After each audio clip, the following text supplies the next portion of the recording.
Now, vegan charity PETA has called on toy brand Lego to rebrand its newly launched farm set as an animal sanctuary, saying that calling it a farm presents a false and misleading picture of animal agriculture. Joining us to discuss our Animal Rights Action Network founder John Carmody and journalist and mother of like all of the children. Loads. Jen Hogan. Thank you both so much for joining us this morning. John, if we can go to you first. What do you make of this demand from PETA to call what's called a farm an animal sanctuary?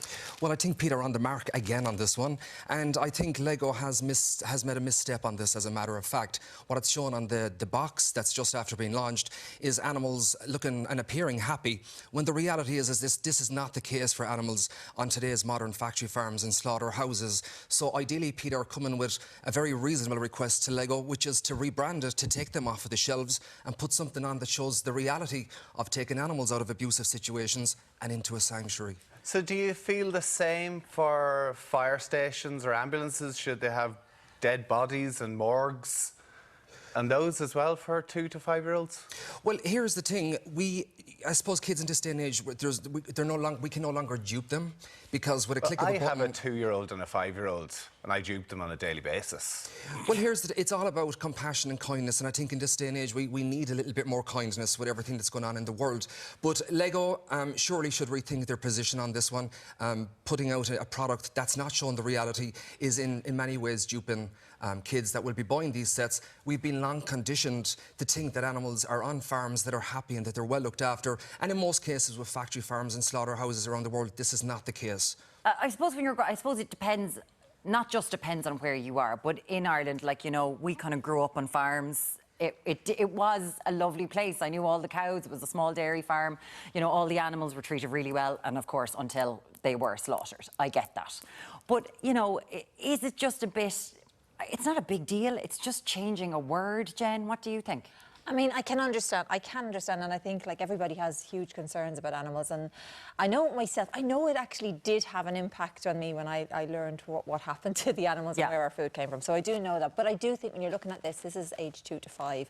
We tell our kids white lies and much bigger than white lies on a daily basis to protect them. And in terms of age appropriate, I'm not sure I would want my 2 to 5 year old to know the realities of where the animals end up, or to know about slaughterhouses, or to know about even battery hens. And I don't think I want them to know about that. They will know about that in time, but not at 2 to 5. And this, you know, for them, most kids at that age who visit a farm, it will perhaps be a pet farm. They'll have had a nice experience. They're relating it to that.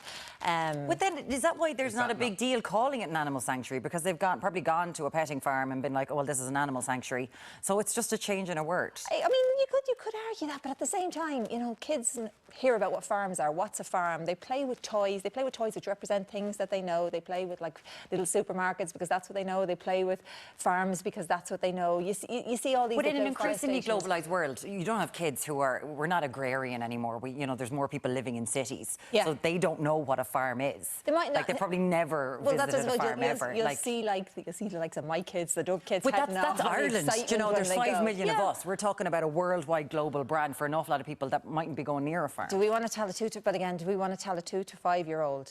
Like, do they have the ability to understand that? Yeah. Well, you literally don't have to tell them. Because I can see you want to come in on this as well, John. Pretty much, because we've hid the reality of what's happening for animals on factory farms and slaughterhouses, for farms and inside of laboratories for too long. But times have changed in this day and age for human rights, animal rights. We're coming around, we're joining the dots and we're bridging the disconnect. And now it's time that we've taken this up as well. I think the next time, if we can come back here in 5 years or 10 years' time, I think this particular product from Lego will be taken off of the shelves, and I'm sure it will be replaced with showing animals in a sanctuary, taken out of abusive situations. They're just asking for a rebrand of the name. They don't want it taken off the shelves. Well, no, what I'm trying to say is that we put the toys back on the shelves, but with a sanctuary is what we would be really saying. How far does this go, though, John? Well, I mean, you know what? You're trying to... This is young kids. You're trying to educate them about animals and educate them about farms and get them interested in these young things. You know, when do you think is the right time then is there a right time to sit down your children and tell them, you know, what happens, a chicken and gets to your plate? You know, because, like, I grew up in the countryside and you learn these things. And, you know, it doesn't become a big thing, I think, from such a young age. The front of the Lego box at the minute is very idyllic and it's very pleasant and it's lovely, as a matter of fact. But this is not the reality. It's a toy. Well, it is, but I mean, from a very young age, we've all become accustomed to drinking milk and eating meat. As a result, for years of us believing that, you know, that was the only way that we could do it. But in this day and age, going into a supermarket and trying a vegetarian or a vegan diet is just as easy as choosing a different aisle in the grocery store. And I think genuinely, consumers are changing their habits. With a click of a button now, we can bring people inside of slaughterhouses and laboratories, fur farms, factories, farms, slaughterhouses. And the reality here is that there's kinder solutions in this day and age so that we can all be kinder. No, I totally get that. But I get that that's what you can do in reality, in actuality. But and it's happening, but actually. This is a toy for 2 to 5-year-olds, little children. And again, hospitals, like, you can say more. But domestic abuse, 20% of people have domestic abuse. Do we have to bring that into Lego? Like, we don't. Well, Lego are very mindful. I've always been a fan of Lego, and I have an unopened box, and I don't think I ever want to unopen it, as a matter of fact. Is it of a farm? It's not of a farm. Okay. And I'm a big fan of the brand, as a matter of fact, and I think that they will turn, with the huge amount of attention that this story has got, only good can come from as a result of us having this conversation. Or bad. And I think whatever consumers do, or people having their breakfast this morning, it's really about what we can do to just be kinder and more considerate toward those less weaker than us, and that includes animals too, for sure. It's the truth. Do you know, this is what happens. Well, what's the difference between bird farm and animal sanctuary? I'm just wondering, why would you have an issue going, hey, Jamie, here's an animal sanctuary? So what would you grow up in, an animal sanctuary? Like, what would the... You can't grow up as a farmer then, would you?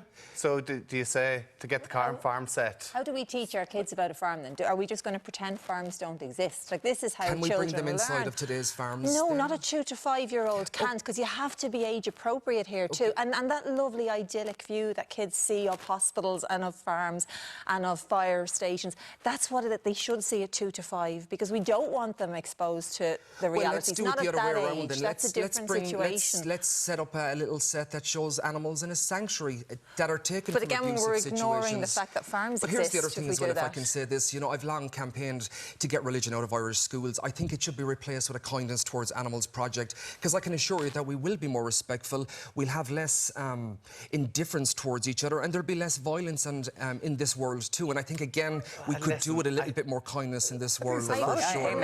I couldn't agree with you more, but I do think, and I think kids are inherently kind to animals. That's why I think it would be hugely traumatic to them to actually discover that gorgeous cow they were looking at, that lovely pig, is going to a slaughterhouse.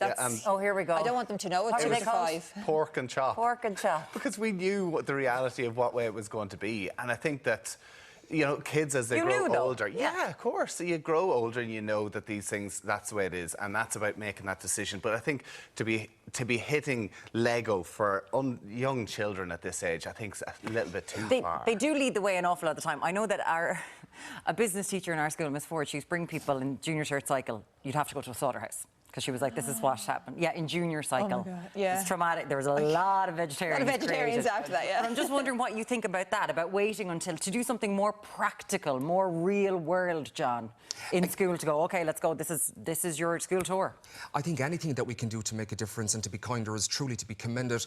But as people are listening on top of this conversation, wondering what they can do, it's as just whatever it is that you can do to ease your suffering on animals, whether it's buying cruelty-free cosmetics, spaying and neutering your dog or cats, opposing greyhound racing, all those things. And let's not be fearful of these changes, because animal rights campaigners outside of the picture, people are starting to bridge the disconnect and joining the dots. So let's not be fearful of this change. It's going to happen. It's on the way.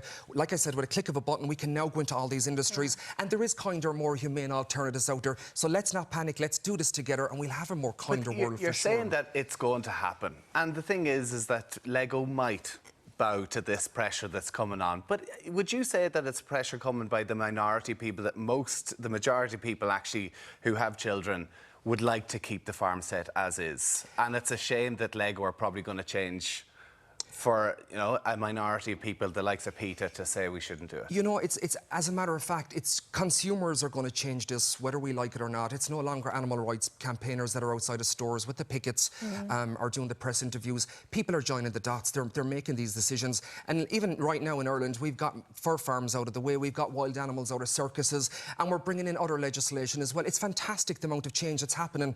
And again, so do you want to ban all meat then? Are you and think this is the way that it's going to have to go, and that's the way it's going to have to go whether we like it or not. It's not because of John Carmodys of this world or any other animal rights campaigners of this world. What do you think? It's climate catastrophe as well. Don't ask me, ask the United Nations what they think of that. See, I know the realities, I think, of having found out where your food comes from a young age, because I found out accidentally when I was about 8, job again, in my nana's house, and there was a Western on in the background, there was a pig on a spit. I got really, really distressed at this, and my nana said, sure, don't worry, it's just like where your sausages come from. I didn't eat meat after that, and that was the end of that. So I do see that there is a link between that. My own children, some of them have defaulted to thinking that the animals die of natural causes, and that's why we eat them, so there's no raring to be eaten. Yeah. And I haven't corrected that idea in my younger children yet, because I will, obviously, in time, and I actually hope I don't even have to. Is it a shame that Lego might bow to that? Is it a shame? I don't think it's necessary. I don't, and I would be, I completely agree in terms of kindness to animals. I completely agree there, and making the difference that we can. But there's perhaps a difference between being willing to make that jump to being a vegetarian and banning or having to rebrand a toy, a children's toy, which is just educating them about what a farm we're wondering is what in an age-appropriate way. Think at home of this. Would you like to see a farm from Duplo rebranded as an animal sanctuary? 0896 111 111. Jen Hogan, columnist, thank you so much for joining us this morning. And John Carmody from Animal Rights Action Network, thank you as well. We'll talk to you very shortly.